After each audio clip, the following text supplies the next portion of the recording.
वालेकुम नाज़रीन, मैं हूं लीना शिगरी। आप देख रहे हैं मेरा यूट्यूब चैनल, सब्सक्राइब करना आपने भूलना नहीं है। और आज हम बात करेंगे पाकिस्तान तहरीक इंसाफ की हुकूमत ने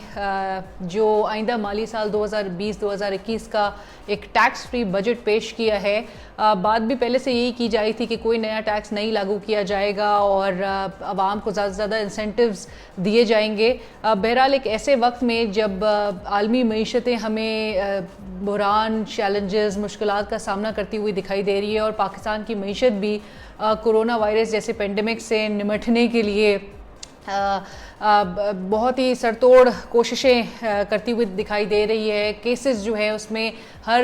गुजरते दिन के साथ तेज़ी में इजाफा नज़र आ रहा है। 1,80,000 से ज़ायद केसेस हमें ऑलरेडी इस मुल्क में नज़र आ रहे हैं और वज़ीर मनसूबाबंदी जनाब असद उमर साहब वो भी खदशात ज़ाहिर कर रहे हैं कि जुलाई के आखिर तक ये केसेस की तादाद जो है वो 10 से 12 लाख तक हो जाएगी। ऐसे में आप टैक्स फ्री बजट तो लेकर आते हैं, लेकिन आप साथ साथ जो रेवेन्यू कलेक्शन टारगेट है वो एक ऐसा सेट कर देते हैं जबकि आपको पता है कि रेवेन्यू प्लान इस वक्त कोई मौजूद नहीं है या आवाम के सामने कभी भी लेकर नहीं आई है पाकिस्तान तहरीक इंसाफ की हुकूमत।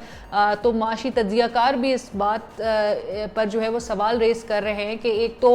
ये जो हदफ सेट किया गया है FBR का ही जो रेवेन्यू कलेक्शन टारगेट है दैट इज़ अराउंड जो कि सेट किया गया है अगले माली साल के लिए 4.95 ट्रिलियन रुपीज़ तक का, यानी कि 4,963 अरब रुपए तक का जो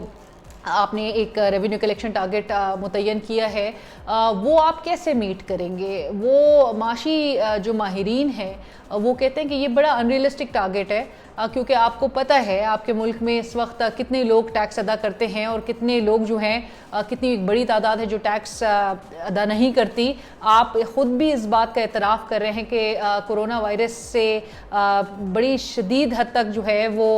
मुतासर हुई है मुल्की मईशत और पाकिस्तान पर जो फौरी असरात इसके नज़र आते हैं वो ये है कि सनतें और कारोबार जो है वो बुरी तरह से मुतासर है। तो ऐसे हालात में आप किस तरह से रेवेन्यू और कहाँ किन किन सेक्टर्स से आप किस तरह से रेवेन्यू हासिल करेंगे? एक शोबा अलबत्ता जो बताया जाता है जहाँ से आप वाकई में रेवेन्यू हासिल कर भी सकते हैं और उसी रेवेन्यू को जो आप जनरेट करेंगे वो आप दीगर शोबों में यानी कि और स्पेशली हेल्थ के सेक्टर पे, सेहत के शोबे में आप उसको इन्वेस्ट कर सकते हैं, वहाँ पर वो पैसा लगा सकते हैं। वो सेक्टर है, आपको तस्वीर से भी अंदाज़ा हो गया होगा, टोबैको इंडस्ट्री जो सिगरेट इंडस्ट्री है, उससे आप रेवेन्यू इस हद तक जनरेट कर सकते हैं कि आप एक तो जो एंटी टोबैको एडवोकेट्स हैं वो तो पहले ही चाहते हैं कि जी इसकी कंजम्पशन को रिड्यूस करने के लिए वो हुकूमत की से इल्तिजा कर रहे हैं, मिन्नतें कर रहे हैं कि जी इसको टैक्सेस इस पर लागू किए जाएं सो दैट कि एक तो ये लोग भी डिस्करेज हो जो नुकसानात और स्पेशली जो थ्रेट्स पोज करता है, रिस्क पोज करता है कोविड को लेकर, इस वायरस को लेकर, तो क्यों नहीं हुकूमत जो है इस वक्त टैक्स इम्पोज करती है? एक शोर तो बड़ा देखा जाता है, सुना जाता है कि जी बड़े टैक्सेस इस पर इम्पोज हैं इस इंडस्ट्री पर, लेकिन हकीकत क्या है? हकीकी मानों में जो है वो इस इंडस्ट्री में टैक्स को किस तरह से इवेट किया जाता है, वो टैक्स छूट किस तरह से इंजॉय कर रहे हैं, उसका फ़ायदा हासिल कर रहे हैं जिन जिन के स्टेक्स इसमें इन्वॉल्व हैं और जो इस इंडस्ट्री के रिप्रेजेंटेटिव्स हैं वो किस तरह कौमी असम्बली, सूबाई असम्बलियों में जो है उनमें मौजूद हैं और किस तरह से वो पॉलिसी मेकिंग में इन्फ्लुएंस कर रहे हैं और उस प्रोसेस को जो है वो मैनिपुलेट कर रहे हैं। इस हवाले से पहले तो सबसे पहले हम ज़रा जायज़ा लेते चलें कि इस इंडस्ट्री को जो कि दो हिस्सों में जो तकसीम है ये इंडस्ट्री, एक तो इसमें मल्टीनेशनल कंपनीज़ हैं और दूसरा इसमें ये कि दूसरी तरफ लोकल जो मैन्युफैक्चरर्स हैं, लोकल सिगरेट बनाने वाली मकामी जो कंपनीज़ हैं वो हैं। तो जो मल्टीनेशनल कंपनीज़ हैं उसके हवाले से बताया जाता है कि टोटल तकरीबन 50 से ज़ायद जो है वो कंपनीज़ हैं। एक तो जो रजिस्टर्ड हैं जिसमें 2 मल्टीनेशनल कंपनीज़ हैं और बाकी तकरीबन बताया जाता है वो आपकी लोकल मैन्युफैक्चरर्स हैं। अब लास्ट फिस्कल ईयर जो रेवेन्यू इनसे हासिल किया गया, जो टैक्स इनसे वसूल किया गया वो था पूरे साल का 116 अरब रुपये। ये 50 से ज़ायद कंपनीज़ हैं, अगेन 2 मल्टीनेशनल कंपनीज़ हैं, बाकी लोकल कंपनीज सिगरेट कंपनीज़ हैं। 116 अरब रुपए टोटल इनसे टैक्स वसूल किया जाता है और 2 मल्टीनेशनल कंपनीज़ का बताया जाता है वो 114 अरब रुपए टैक्स देती हैं सालाना। और जो बाकी तकरीबन 48 से 50 के करीब जो लोकल कंपनीज है वो टैक्स देती हैं सालाना 2 अरब रुपए। तो ये जो 48 से 50 लोकल कंपनीज हैं जिनका मार्केट शेयर 40% है, वेयर एज मल्टीनेशनल कंपनीज का मार्केट शेयर वो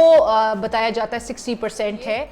और फिर भी इसके बावजूद भी हम शोर एक देखते हैं कि जी बड़ा ही नुकसान उठाना पड़ रहा है लोकल कंपनीज को, बड़ा नुकसान हमारा किसान जो है वो उठा रहा है। एक एडवांस फेडरल एक्साइज ड्यूटी जो है, जो एक एक्साइज टैक्स है जो कि एडजस्टेबल कंसिडर किया जाता है, जो कि फैक्ट्रीज पर लागू होता है, जो कि किसान पर लागू नहीं होता है,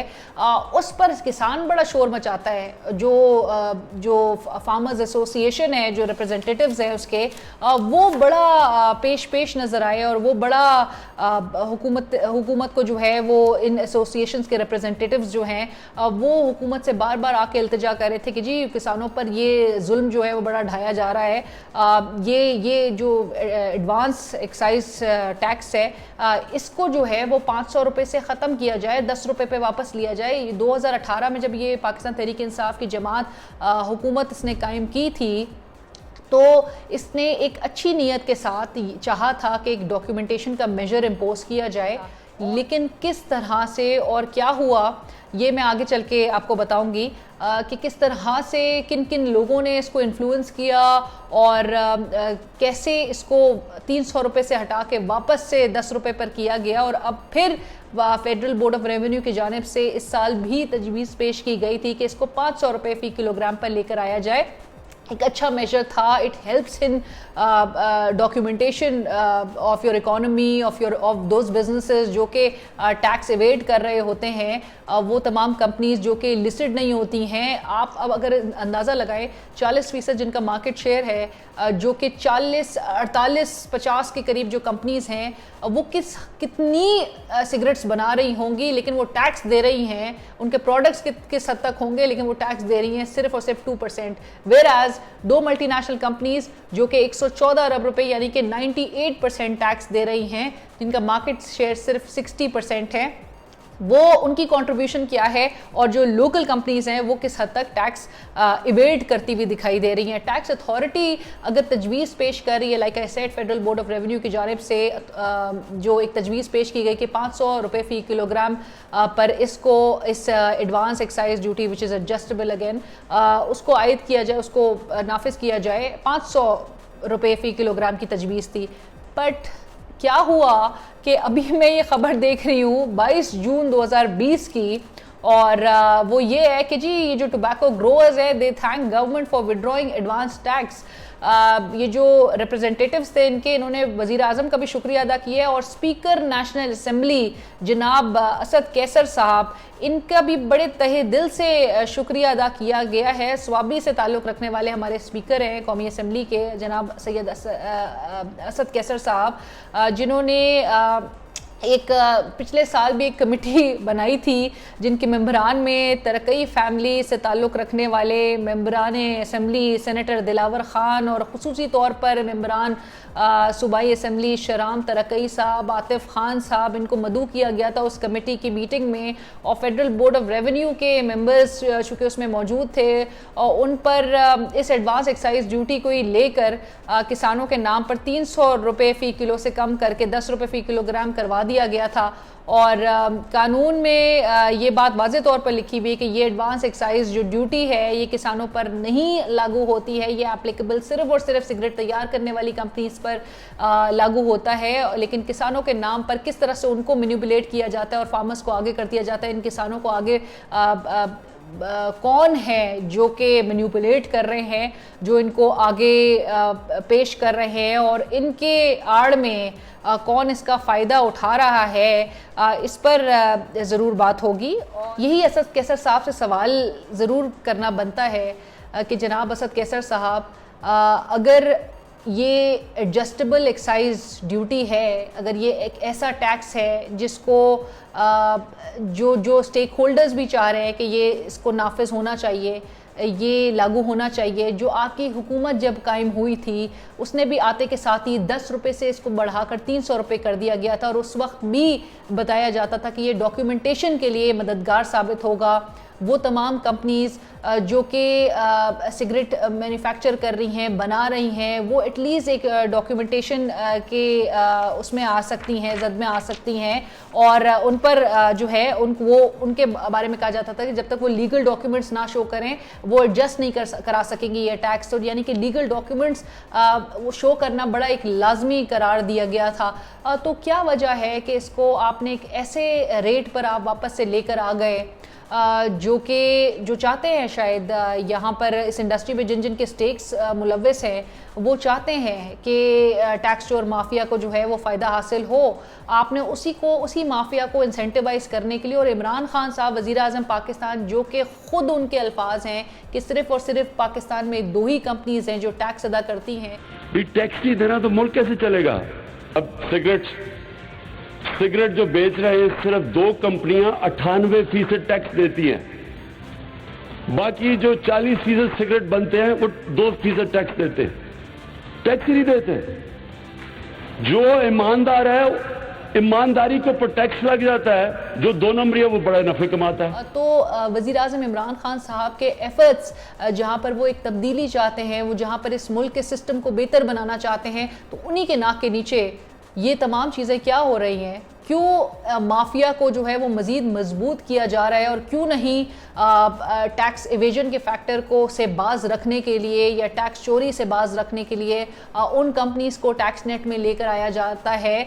जिससे टैक्स वसूल करके आप इन हालात में अपने दीगर शोबों के लिए वो फंड्स को इस्तेमाल कर सकते हैं। वो वज़ीर आज़म इमरान खान साहब से गुजारिश है कि वो इन सेक्टर्स को क्यों नहीं डिटेल में देखते, और इसमें क्या हो रहा है इस पर क्यों नहीं एक इंक्वायरी बिठाई जाती, क्यों नहीं मंजरे आम पर लेकर आए जाते हकायक, जो डिटेल्स हमारे पास हैं अलार्मिंग डिटेल्स, इस पर क्यों नहीं कोई एक्शन बनता। मैं अपने नेक्स्ट वीलॉग में ज़रूर नाम बताऊंगी आपको, और ज़रूर वो सियासी ख़ानदान जिनके स्टेक्स इसमें मुलव्वस हैं, जो इस इंडस्ट्री के अंदर ताने बाने जिनके मिलते हैं, जुड़ते हैं कहाँ तक, और किस तरह से वो सिगरेट टैक्स पॉलिसी को इन्फ्लुएंस करते हैं, उस हवाले से हम बात करेंगे अगले वीलॉग में। आपने ज़रूर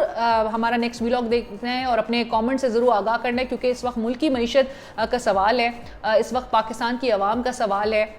और जहाँ पर तमाम लोग अफराद जो है वो अपनी जेबों से टैक्स दे रहे हैं, आपकी सैलरीज पे टैक्स अदा आप करते हैं, वहाँ पर एक ऐसा सेगमेंट है, एक ऐसा तबका भी है जो टैक्स छूट इंजॉय कर रहा है, उसको फ़ायदे हासिल कर रहा है या फ़ायदे उसको पहुँचाए जा रहे हैं, और स्पेशली पॉलिसी मेकिंग में उसको किस हद तक किस तरह से टैक्सेशन जो स्ट्रक्चर है उसमें चेंजेस लाकर उसको इंसेंटिवाइज किया जा रहा है, इस पर ज़रूर बात होनी चाहिए। फीडबैक और सजेशन से हमें ज़रूर आगाह कीजिए।